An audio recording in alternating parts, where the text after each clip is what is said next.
आपण डिस्कस करणार आहे एलिमेंट्स ऑफ ग्रुप 16, 17 अँड 18. आता याच्यामध्ये जर बघितलं मॉडर्न पिरियडिक टेबल जो आहे मॉडर्न पिरियडिक टेबल, ह्या मॉडर्न पिरियडिक टेबलमध्ये हा 1913ला हेनरी मोसेलीने दिला. हेनरी मोसेली नावाच्या सायंटिस्टने दिला. ठीक आहे. या मॉडर्न पिरियड टेबलमध्ये देअर आर 18 ग्रुप्स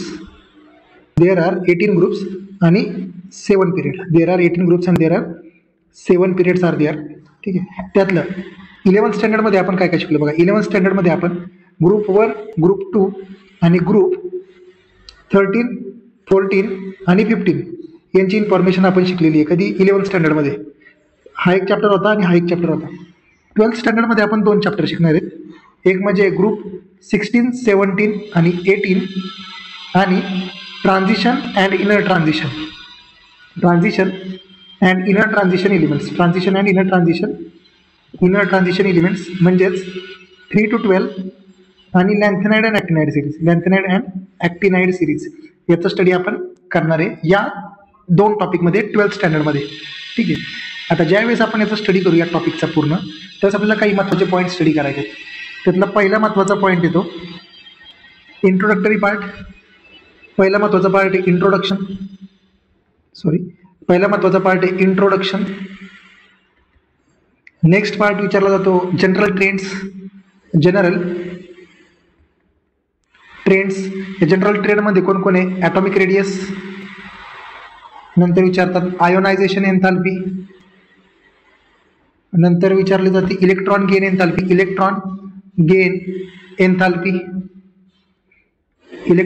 एन्थाल्पी. नंतर आहे इलेक्ट्रोनेगेटिव्हिटी. हे 4 ट्रेंडचा स्टडी आपल्याला करायचा आहे या टॉपिकमध्ये. ठीक आहे. नंतर ॲनॉमॉलस बिहेवियर ऑफ ऑक्सिजन बद्दल इन्फॉर्मेशन आहे. ऑक्सिजनचा ॲनॉमॉलस बिहेवियर. आणि नंतर chemical properties of group 16, group 17 आणि ग्रुप 18 एलिमेंट्स. यांच्यामध्ये जेवढे एलिमेंट्स असणार आहेत यांची इन्फॉर्मेशन आपल्याला पाहिजे. ठीक आहे. नंतरचा पॉईंट विचारला जातो यांचे कंपाऊंड. केमिकल प्रॉपर्टीज झाले की important compounds of that element, compounds of the element of group 16, 17 आणि 18. ठीक आहे. नंतर preparation methods of the important compound. नंतर विचारलं तर preparation methods of the important compound आणि हॅलोजन्सची इन्फॉर्मेशन याच्यामध्ये आहे. कारण की ग्रुप 17मध्ये सगळे हॅलोजन्स आहेत. हॅलोजन्स बद्दल इन्फॉर्मेशन आपण या टॉपिकमध्ये पाहणार आहे. 1 by 1 सगळं पाहून घ्यायचं आहे. त्यातलं स्टार्टिंगचं बेसिक जे सर्वात बेसिक आहे तर group elements of the group 16, 17, 18 याच्यामध्ये कोणते ग्रुप्स आहेत बघा. ग्रुप 16, 17, 18 मध्ये असणारे एलिमेंट्स पाठ करायचे. ग्रुप 16 मध्ये जर बघितलं तर ग्रुप 16 मध्ये कोणते एलिमेंट्स आहेत बघा. ग्रुप 16 मध्ये ऑक्सिजन फॅमिली म्हणतो. ग्रुप 16ला आपण म्हणतो ऑक्सिजन फॅमिली. ग्रुप 17ला आपण म्हणतो फ्लोरीन फॅमिली. आणि ग्रुप 18ला म्हणतो आपण नोबल गॅसेस किंवा इनर्ट गॅसेस म्हणते. आता ज्यावेळेस आपण इलेक्ट्रॉनिक कॉन्फिगरेशन काढू, बेसिक इन्फॉर्मेशन एक माहिती पाहिजे आपल्याला. आता बघा इथं ऑक्सिजन जो आहे, ऑक्सिजनचा ॲटॉमिक नंबर किती आहे? 8. ऑक्सिजन नंतर कोण आहे? सल्फर. नंतर कोण आहे? सेलेनियम. नंतर कोण आहे? टेल्युरियम. नंतर कोण आहे? पोलोनियम. आणि नंतर कोण आहे? लिव्हरमोरियम. आता इथं जो डिफरन्स आहे तो डिफरन्स काय बघा. इथं 8चा डिफरन्स आहे, इथं 18चा डिफरन्स आहे, इथं 18चा डिफरन्स आहे, इथं 32चा डिफरन्स आहे आणि इथं 32चा डिफरन्स आहे. म्हणजे काय? 8, 18, 18, 32, 32. 8, 18, 18, 32, 32 म्हणजे एकाचा ॲटॉमिक नंबर लक्षात ठेवलं तरी होते. नंतर फ्लोरीनचं पण सेम आहे. फ्लोरीनचा ॲटॉमिक नंबर किती आहे? 9. त्याच्यामध्ये 8 ॲड केल्यावरती 17 भेटतं. त्याच्यामध्ये 18 ॲड केल्यावरती 35 भेटतं. त्याच्यामध्ये 35 परत 18 ॲड केल्यावरती 53, परत 32 ॲड करायचं आणि परत 32 ॲड करायचं. ठीक आहे. 8, 8, 8, 18, 18, 32, 32 म्हणजे ऑक्सिजन फॅमिली जी आहे ग्रुप 16 मधली, ह्या ऑक्सिजन फॅमिलीमध्ये कोण कोण आहे? ऑक्सिजन फॅमिलीमध्ये कोण कोण येतं ते बघा. ऑक्सिजन फॅमिलीमध्ये पहिल्यांदा ऑक्सिजन, नंतर आहे सल्फर, नंतर आहे सेलेनियम, नंतर आहे टेल्युरियम, नंतर आहे पोलोनियम, नंतर आहे लिव्हरमोरियम. नंतर कोण आहे? Livermorium. LVA livermorium. Oxygen silicon selenium tellurium polonium livermorium. नंतर आहे फ्लोरीन. फ्लोरीनची फॅमिली जी आहे त्यात सगळे हॅलोजन्स आहेत. याच्यामध्ये सगळे कोण आहेत? हॅलोजन्स. ह्या हॅलोजन्समध्ये कोण कोण आहे? Fluorine chlorine bromine iodine iodine, नंतर आहे ॲस्टॅनाइन आणि नंतर आहे टेनेसिन. नंतर कोण आहे? टेनेसिन. आणि याचा आपण नंबर लक्षात ठेवला पहिल्याच. याचा कोण आहे? 9. 9 मध्ये 8 ॲड केले की 17. 17 मध्ये परत 18 ॲड केले की 35.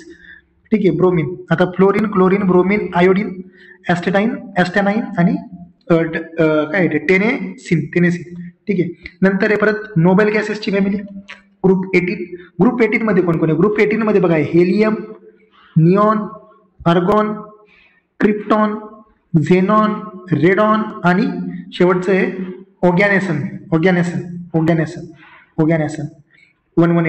ओगॅनेसन. आता यांचं बी ॲटॉमिक नंबर फाइंड आउट करण्यासाठी 8 8 18 18 32 आणि 32. इथे फक्त एक वेळा 8 एक्स्ट्रा ॲड करायचा आहे. ठीक आहे. 2 8 सॉरी आधी कसं होतं 8 18 18 32 32. नंतर 8 18 18 32 32. इथं पण बघा 18 18 32 32. इथं पण काय 8 8 18 18 32 32. ठीक आहे. मग तिघांमध्ये जे मेन एलिमेंट्स आहेत ते लक्षात ठेवायचे. पहिल्यांदा ग्रुप 16. ग्रुप 16 मध्ये कोण कोण आहे? ग्रुप 16 मध्ये ऑक्सिजन सल्फर सिलिकॉन नाही sorry sulphur oxygen sulphur selenium tellurium polonium livermorium. ठीक आहे. नंतर कोण आहे? फ्लोरीन. म्हणजेच हॅलोजन्सच्या फॅमिलीमध्ये कोण आहे? Fluorine chlorine bromine iodine astatine tennessine. ठीक आहे. नंतर नेक्स्ट वन येतोय. नेक्स्ट वन ती काय आहे बघा. Next one is hello. नंतर ग्रुप 18 मध्ये कोण आहे बघा. ग्रुप 18 मध्ये कोण आहे? Helium neon argon krypton xenon radon oganesson. आणि नंबर काय आहेत? इथं 8चा डिफरन्स आहे, इथं परत 8चा डिफरन्स आहे, इथं 18चा डिफरन्स आहे, इथं 18चा डिफरन्स आहे, इथं 32चा डिफरन्स आहे आणि खाली 32चा डिफरन्स आहे. ठीक आहे. हे झालं introductory part of the elements of the group 16 70 आणि 18. हा इंट्रोडक्टरी पार्ट. हे एलिमेंट्स पार्टच पाहिजेत. नंतर यांचं इलेक्ट्रॉनिक कॉन्फिगरेशन पाहिजे. Electronic configuration in terms of the SP ऑर्बिटलमध्ये SP ऑर्बिटलच्या फॉर्ममध्ये जे असतं तेच. ठीक आहे. आता व्हॅलन्सीचा विचार जर केला बेसिक पाहू आपण. आता हा जो ग्रुप 16 आहे ग्रुप 16 मध्ये जे असतात कोण कोण आहे? Oxygen sulphur selenium tellurium polonium आणि लिव्हरवेरियम. यांचा जर व्हॅलन्सीचा विचार जर आपण केला तर यांच्या आउटर मोस्ट ऑर्बिटमध्ये 6 इलेक्ट्रॉन असतात. ते कसे बघा 6 इलेक्ट्रॉन असतात ते म्हणजे आपण जस्ट समजण्यासाठी फक्त जनरलाइज फॉर्म कसा असतो बघा. NS2NP4 ही त्याची काय आहे? आउटर मोस्ट ऑर्बिटलची त्याची काय म्हणतात आपण आयडेंटिटी. आउटर मोस्ट ऑर्बिटलमध्ये जे जनरल कॉन्फिगरेशन पाहिजे ते NS2NP1. आता ऑक्सिजनमध्ये जर बघितलं तर ऑक्सिजनमध्ये काय असतं? 2s2 2p4. सेलेनियममध्ये काय असतं? सल्फरमध्ये काय असतं? 3s2 3p4. सेलेनियममध्ये काय असतं? 4s2 4p4. नंतर टेल्युरियममध्ये काय असणार आहे? 5s2 5p4. नंतर पोलोनियममध्ये काय असणार आहे? 6s2 6p4. आणि लिव्हरवेरियममध्ये काय असणार आहे? पोलोनियम नंतर काय आहे? लिव्हरवेरियम आहे. लिव्हरवेरियममध्ये काय असणार आहे? 7s2 7p1 7p4. म्हणजे याचा आउटर मोस्ट ऑर्बिटमध्ये विचार केला तर किती आहेत? NS2NP4. तसंच ग्रुप 17चा काय येणार आहे बघा. ग्रुप 17चा विचार जर केला ग्रुप 17 मध्ये बघा ग्रुप 17 मध्ये काय येणार आहे? NS2NP5 येणार आहे. NS2NP5. आणि ग्रुप 18 जो आहे त्याची फिल ॲटॉमिक ऑर्बिटल पूर्णपणे फिल असणार आहे NS2NP6. आणि हा कसा असणार आहे? नोबल गॅस असणार आहे. अनरिॲक्टिव्ह असणार आहे. हा कसा असणार आहे? अनरिॲक्टिव्ह नेचरमध्ये असणार आहे. कसं असणार आहे? अनरिॲक्टिव्ह नेचरमध्ये असणार आहे.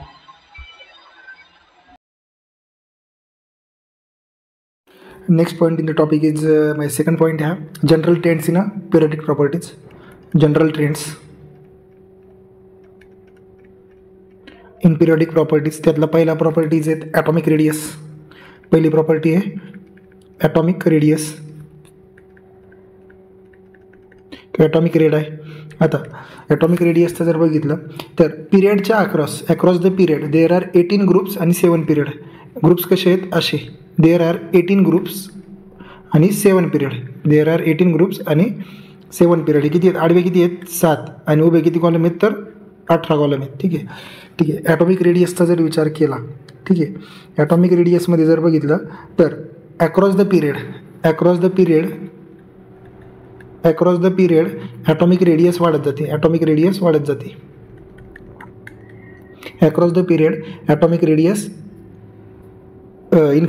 Radius increases. ठीक आहे.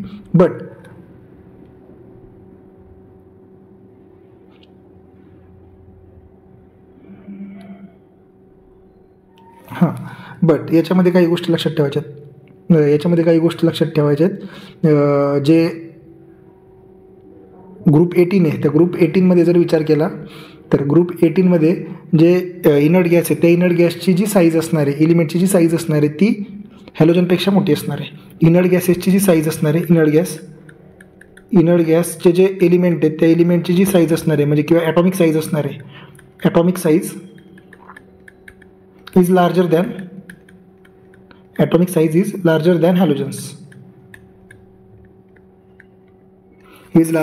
हॅलोजन्स. महत्त्वाचा पॉईंट लक्षात ठेवायचा आहे. आता डाऊन द ग्रुप पिरियडमध्ये काय म्हणलं, ॲटॉमिक रेडियस वाढत जाते कारण की आयोनिक साईज आणि ॲटॉमिक साईज आयोनिक साईज वाढते त्यामुळं ॲटॉमिक रेडियस पण वाढते. नंतर डाऊन द ग्रुपचा जर विचार केला, डाऊन द ग्रुप आपण जर विचार केला 18 ग्रुप आहेत टोटल. डाऊन द ग्रुप म्हणजे वरून खाली जात असताना डाऊन द ग्रुप जर बघितलं तर ॲटॉमिक साईज परत इन्क्रीज होते. ॲटॉमिक साईज वाढते कारण की न्यू शेल ॲड होते. त्यामुळे ॲटॉमिक रेडियस पण काय होणार आहे, ॲटॉमिक रेडियस वाढणार आहे. ॲटॉमिक रेडियस इन्क्रीज होणार आहे डाऊन द ग्रुप म्हणजे खाली जात असताना down the group atomic size atomic radius वाढत जाते. ठीक आहे. आणि लक्षात ठेवायचं ॲटॉमिक रेडियस किंवा ॲटॉमिक साईज वाढली की न्यूक्लिअर चार्ज कमी होतो. पेपरला याच्यावरती क्वेश्चन विचारला जाऊ शकतो. नेक्स्ट आहे ionisation enthalpy. Next property is ionisation enthalpy.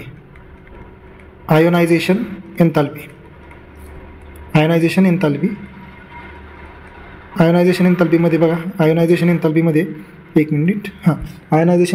बघा अक्रॉस द पिरियडमध्ये जर विचार केला, अक्रॉस द पिरियडमध्ये जर विचार केला तर आयोनायझेशन एन्थाल्पी वाढत जाते. ठीक आहे. आणि डाऊन द ग्रुप जर विचार केला, डाऊन द ग्रुप जर विचार केला आयोनायझेशन एन्थाल्पी डिक्रीज होते. Ionisation enthalpy down the group ionisation enthalpy decrease होते. लक्षात ठेवायचं न्यूक्लिअर चार्ज कमी झाला की आयोनायझेशन एन्थाल्पी डिक्रीज होते. न्यूक्लिअर चार्ज जर वाढला तर आयोनायझेशन एन्थाल्पी वाढते. महत्त्वाचा पॉईंट आहे, पेपरला विचारतील. ठीक आहे. नेक्स्ट वन इज थर्ड आहे इलेक्ट्रॉन गेन एन्थाल्पी.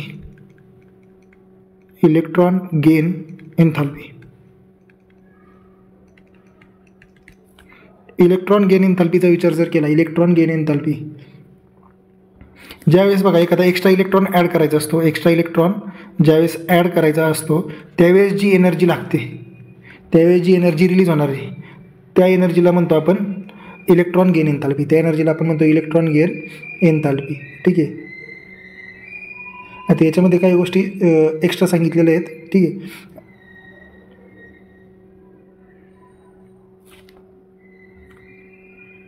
आता याच्यामध्ये काय म्हटलेलं आहे बघा, electron gain enthalpy of oxygen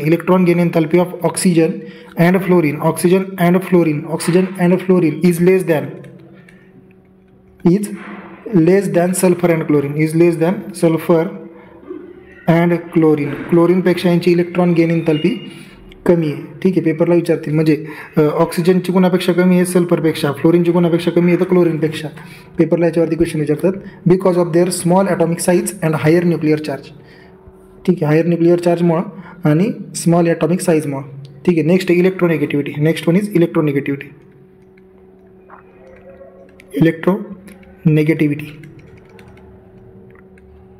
इलेक्ट्रोनेगेटिव्हिटीमध्ये काय म्हणलेलं बघा, ग्रुपचा विचार जर केला, group down the group electronegativity decrease होती.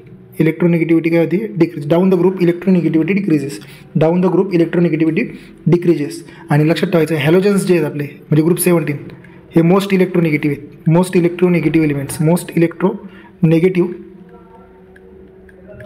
एलिमेंट्स आहेत कोण? Halogen. Halogens are most electronegative elements. ठीक आहे, पिरियडिक टेबलमध्ये. आणि या हॅलोजन्समध्ये सर्वात जास्त कोण येतं? Fluorine. Fluorine is most negative element in the periodic table. ठीक आहे,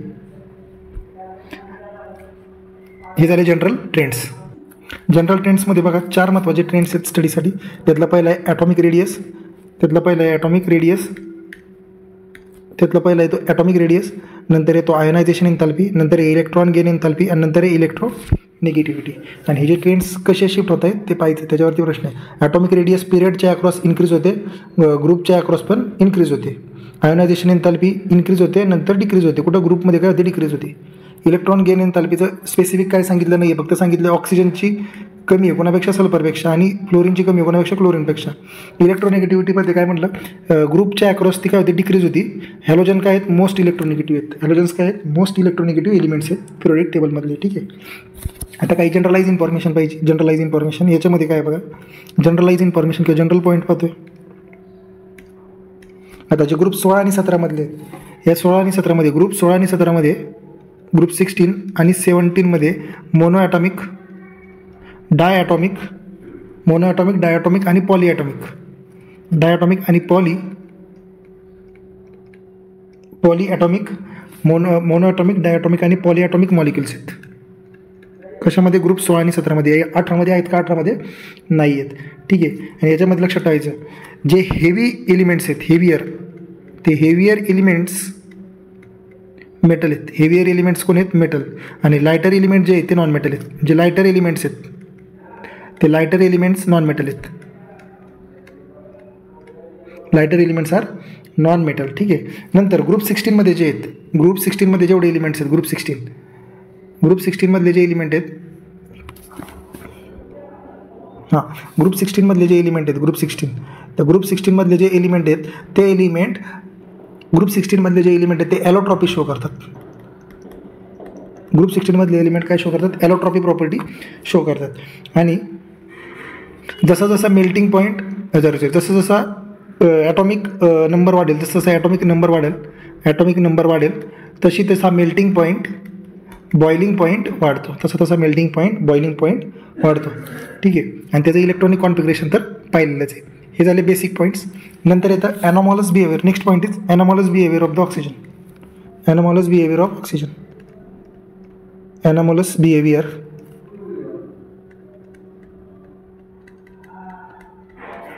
of oxygen. Anomalous behaviour of oxygen याच्यावरती क्वेश्चन येऊ शकतो पेपरला. ॲनॉमॉलस बिहेवियरमध्ये बघा, ऑक्सिजन जो एलिमेंट आहे आपला, ऑक्सिजन तो अशा काही प्रॉपर्टी दाखवतो जे अदर एलिमेंट्स दाखवत नाहीत त्या ग्रुपमध्ये. Other element does not show that property.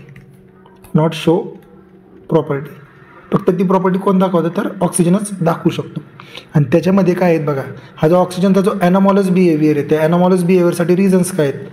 त्यातलं पहिलं रिझन आहे स्मॉल ॲटॉमिक साईज. दुसरं रिझन आहे हाय इलेक्ट्रोनेगेटिव्हिटी आणि अब्सेन्स ऑफ डी ऑर्बिटल. हे 3 रिझन महत्त्वाचे आहेत. अब्सेन्स ऑफ डी ऑर्बिटल, हाय इलेक्ट्रोनेगेटिव्ह आणि स्मॉल ॲटॉमिक साईज ही कारण आहेत कशासाठी? ॲनॉमॅलस बिहेवियर ऑफ द ऑक्सिजन. पेपरला याच्यावरती क्वेश्चन विचारला जातो. त्याच्यामध्ये काय आहेत बघा, जो ऑक्सिजन आहे ग्रुप 16मध्ये जे बघितलं, ग्रुप 16 ऑक्सिजन कुठे आहे? ग्रुप 16मध्ये. या ग्रुप 16मध्ये जर बघितलं तर ऑक्सिजन हा येतो आणि बाकीचे कोण आहेत? सल्फर, सेलेनियम, टेल्युरियम, पोलोनियम आणि लिव्हरवेरियम हे अदर आहेत. ठीक आहे, हा जो ऑक्सिजन आहे, हा ऑक्सिजन बघा, हा ऑक्सिजन आहे पहिला पॉईंट, हा ऑक्सिजन डायॲटॉमिक आहे.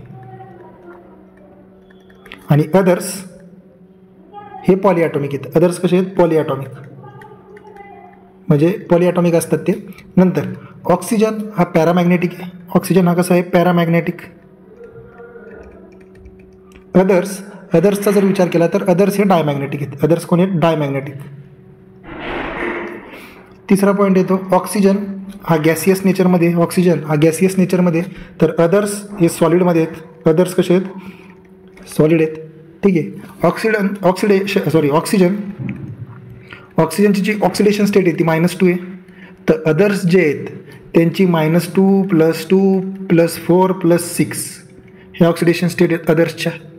ठीक आहे. नंतर ऑक्सिजन हा हायड्रोजन बॉन्डिंग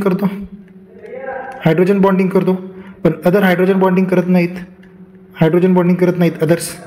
नंतर नेक्स्ट पॉईंट येतो, पेपरला विचारतात याच्यावरती, त्यामुळे लक्ष द्यायचं. नेक्स्ट पॉईंट येतो oxygen can form ionic compound while other not. Other ionic compound तयार करतात का? नाही करत. ठीक आहे. याच्यावरती पेपरला प्रश्न विचारतात. ठीक आहे. ऑक्सिजनचा जो हायड्राईड आहे, hydride of oxygen is liquid in nature, पण हायड्राइड अदर जे आहेत एलिमेंट्स त्यांचे जे हायड्राइड आहेत ते सॉलिडमध्ये आहेत. ते कोण आहेत? सॉलिड नेचरमध्ये. ते कोणत्या नेचरमध्ये आहेत? सॉलिडमध्ये. हा झाला anomalous behaviour of the oxygen. याच्यावरती पेपरला क्वेश्चन विचारतात. Explain the anomalous behaviour of the oxygen. याच्यावरती पेपरला प्रश्न विचारतात. Anomalous behaviour of oxygen. Anomalous behaviour oxygen अशा काही प्रॉपर्टी शो करतो ज्या अदरपेक्षा वेगळ्या आहेत. याच्यासाठी 3 रिझन दिलेत: स्मॉल ॲटॉमिक साईज, हाय इलेक्ट्रोनिगेटिव्हिटी आणि ॲब्सेन्स ऑफ डी ऑर्बिटल. ठीक आहे. ग्रुप 16 एलिमेंटमध्ये कोणी? ऑक्सिजन आहे, सल्फर आहे, सेलेनियम आहे, टेल्युरियम आहे, पोलोनियम आहे आणि लिव्हर बॅरियम आहे. ऑक्सिजन ज्या ॲनोमॅलस बिहेवियरमध्ये ज्या प्रॉपर्टी आहेत त्या काय आहेत? ऑक्सिजन कसा आहे? डायॲटॉमिक आहेत, बाकी सगळे पॉलीॲटॉमिक आहेत. ऑक्सिजन कसं आहे? पॅरामॅग्नेटिक आहे. ऑक्सिजन कसा आहे? गॅसियस आहे. ऑक्सिजनची ऑक्सिडेशन स्टेट किती आहे? -2. ऑक्सिजन काय करतो? हायड्रोजन बॉन्डिंग करू शकतो. ऑक्सिजन काय करतो? आयोनिक कंपाऊंड तयार करतो. आणि ऑक्सिजनचे जे हायड्राईड आहेत ते कसे असतात? लिक्विड. बाकीचे कसे असतात? सॉलिड. पेपरला विचारतात. हा झाला anomalous behaviour of oxygen. Next point झाला anomalous behaviour of the oxygen.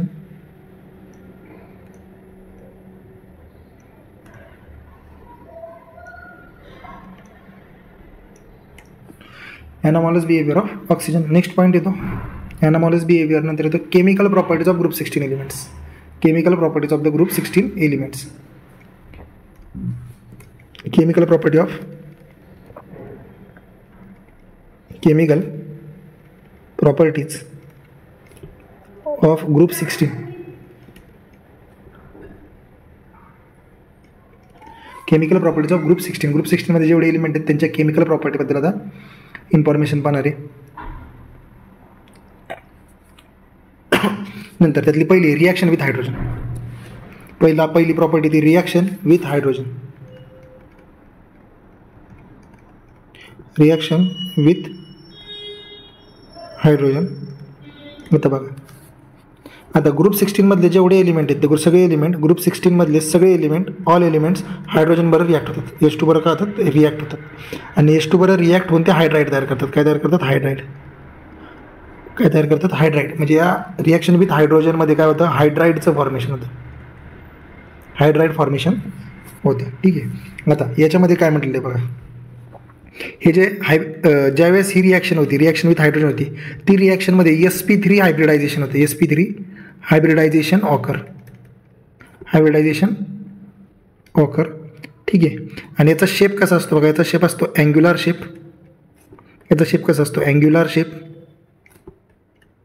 जे कंपाऊंड तयार होणार आहेत ते कसे होणार आहेत? अँग्युलर शेपमध्ये हे कंपाऊंड तयार होणार आहेत. रिॲक्शन विथ हायड्रोजन हा पहिला पॉईंट आहे. त्याच्यामध्ये माहिती पाहतोय रिॲक्शन विथ हायड्रोजनमध्ये. आता ज्यावेळेस ऑक्सिजन रिॲक्ट होईल त्यावेळेस H2O तयार होतं. ज्यावेळेस सल्फर रिॲक्ट होईल त्यावेळेस H2S तयार होतं. हायड्रोजन सल्फाईड होतं. नंतर ज्यावेळेस सेलेनियम तयार होतं त्यावेळेस H2SE होतं तयार. नंतर ज्यावेळेस टेल्युरियम रिॲक्ट होते, टेल्युरियम आणि हायड्रोजन होईल त्यावेळेस H2TE तयार होतं आणि H2PO पण तयार होतं पोलोनियमचा. ठीक आहे. H2PO पण तयार होतं पोलोनियमचा. पोलोनियम इज रेडिओ ॲक्टिव्ह आणि हा पोलोनियम कसा असतो? रेडिओ ॲक्टिव्ह एलिमेंट आहे. Polonium is radio active element. ठीक आहे. आता ज्यावेळेस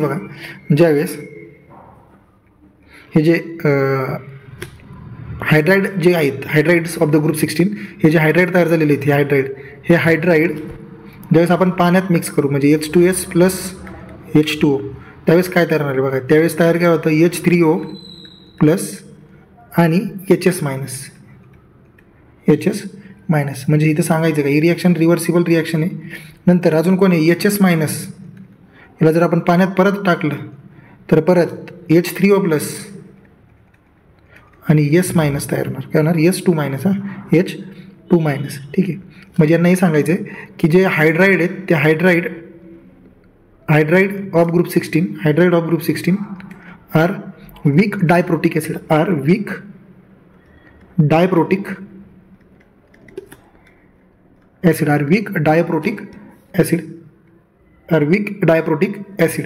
ठीक आहे. एक मिनिट. वीक डायप्रोटिक ॲसिड काय सांगितलं, hydride of the group 16 are weak diprotic acid. आता ही जी ॲसिडिक स्ट्रेंथ असणार आहे, ॲसिडिक स्ट्रेंथ म्हणजे हायड्राईड तयार होतं, म्हणजे जी ॲसिडिक स्ट्रेंथ असणार आहे ती बघा, ती ॲसिडिक स्ट्रेंथ H2TE म्हणजे टेल्युरियममध्ये सर्वाधिक असणार आहे. टॉपला कोण असणार आहे, H2TE असणार आहे सर्वात, आणि सर्वात बॉटमला कोण असणार आहे, H2O असणार आहे. सर्वात बॉटमला कोण असणार आहे, H2O. मध्ये आहे ते सिक्वेन्स H2S, सॉरी मध्ये कोणी H2TE, H2SE, H2S आणि H2O. इथं काय आहे, मिनिमम ॲसिडिक स्ट्रेंथ असणार आहे, इथं मॅक्झिमम ॲसिडिक स्ट्रेंथ असणार आहे टेल्युरियममध्ये. ठीक आहे. नंतर आहे लक्षात ठेवायचं, हे सोडून म्हणजे H2O सोडून हे बाकी तिघाही स्ट्रॉंग रिड्युसिंग एजंट आहेत. बाकी तिघाही कोण आहेत, स्ट्रॉंग रिड्युसिंग एजंट. बाकी तिघाही स्ट्रॉंग रिड्युसिंग एजंट आहेत. ठीक आहे. आणि reducing property decreases down the group due to the decrease in thermal stability. आणि जी रिड्युसिंग प्रॉपर्टी आहे, रिडक्शन करणारी जी प्रॉपर्टी आहे reducing property down the group decrease होते. रिड्युसिंग प्रॉपर्टी जसं जसं खाली जाऊ म्हणजे ग्रुपमधून खाली जाऊ म्हणजे डाऊन जाऊ, त्यावेळेस ती डिक्रीज होत जाते. काय होतं, ती डिक्रीज डाऊन द ग्रुप ही प्रॉपर्टी डिक्रीज होते. नंतर हे reaction with oxygen. Second property is reaction with ऑक्सिजनमध्ये काय आहे बघा, ज्यावेळेस हे ग्रुप 16 मधले एलिमेंट ज्यावेळेस रिॲक्ट होतील, ग्रुप 16 एलिमेंट ज्यावेळेस ऑक्सिजनसोबत रिॲक्ट होतात त्यावेळेस ते डाय किंवा ट्राय ऑक्साईड तयार करतात. डाय किंवा ट्राय ऑक्साईड तयार करतात. म्हणजे for example SO2 reaction with oxygen आहे. आणि सगळे ऑक्सिजन हे जे सगळे ऑक्साईड्स आहेत, हे सगळे ऑक्साईड्स ॲसिडिक नेचरमध्ये, हे सगळे ऑक्साईड कोणत्या नेचरमध्ये, ॲसिडिक नेचरमध्ये असतात. हे सगळे oxide are in acidic nature. ठीक आहे. म्हणजे सल्फरचा ऑक्साईड जो आहे तो डायऑक्साईड तयार करतो SO2. नंतर सेलेनियमचा SeO2. नंतर सेलेनियम 2 प्रकारचे आहेत, SeO3 पण तयार करतं सेलेनियम. आणि बाकीचा जो टेल्युरियम आहे तो TeO3 तयार करतो. आणि ज्यावेळेस यांना आपण पाण्यात टाकू, ह्या सगळ्यांना ज्यावेळेस आपण H2O बरोबर रिॲक्ट करू त्यावेळेस ते ॲसिड्स तयार करतात. त्यावेळेस ते काय करतात, ॲसिड तयार करतात. म्हणजे SO2 तयार करतं, सल्फ्युरिक ॲसिड, SeO2 तयार करतं किंवा सेलेनिक ॲसिड और सेलेनियस ॲसिड. आणि बाकीचं जे दुसरं आहे ते टेल्युरिक ॲसिड तयार करतात. टेल्युरिक ॲसिड तयार केलं जातं. ठीक आहे. Next one is about the reaction SO2 plus H2O forms H2SO4 म्हणजे सल्फ्युरिक ॲसिड. ठीक आहे. SeO2 म्हणजे selenium dioxide plus H2O it gives selenous acid H2SeO3. SeO3 selenic oxide plus H2O it forms H2SeO4. that is nothing but the selenic acid. and TeO3 plus म्हणजे tellurium trioxide plus H2O it forms telluric acid H2TeO3. Sorry O3 नाही येणार, O6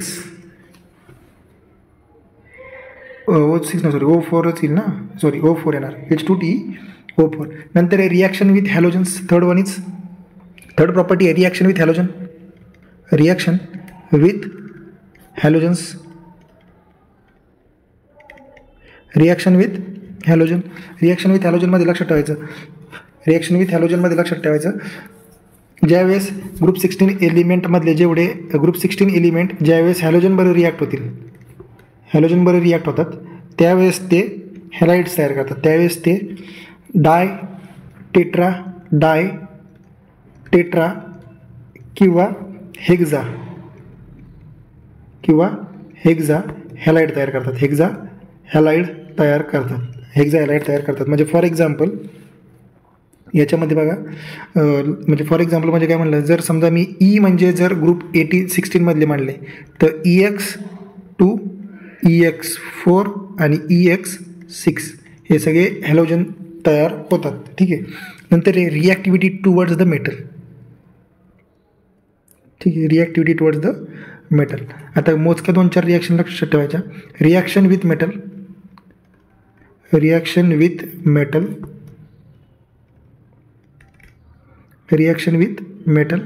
ज्यावेळेस ज्यावेळेस group 16 element मेटलबरोबर react होतील, ज्यावेळेस group 16 element मेटलसोबत react होतात त्यावेळेस ते वेगवेगळे कंपाऊंड तयार करतात. For example aluminium plus oxygen it forms Al2O3. Aluminium oxide reaction balance करायचे. ठीक आहे, इथं 3 येईल आणि इथं 4 येईल आणि इथं परत 2 येईल. ठीक आहे. नंतर एक copper plus sulphur it gives a copper sulphate. नंतर magnesium plus Se it gives magnesium selenate. नंतर 2Au म्हणजे परत आलं gold plus 3Te it forms Au2Te3. याचं नाव आहे गोल्ड टेलुराइड तयार करणारे ह्या झाल्या chemical properties of the group 16. Chemical properties of the group 16 elements. पेपरला याच्यावरती पण क्वेश्चन येऊ शकतो. Chemical properties of the group 16 elements. याच्यामध्ये 4 प्रॉपर्टीज महत्त्वाच्या आहेत. याच्यामध्ये 4 प्रॉपर्टी आहेत. Reaction with